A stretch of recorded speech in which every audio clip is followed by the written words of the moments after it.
Hi everybody, today we'll talk about how to fix or how to solve the problem of OMI. We click on settings. Here we click on apps, default apps, app settings.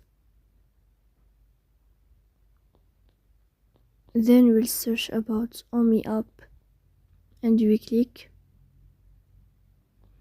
Then we click on first stop and we click OK.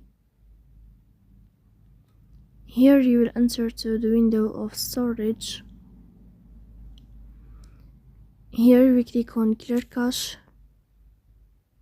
In the end you will turn off your phone and you will restart your phone again to fix that problem.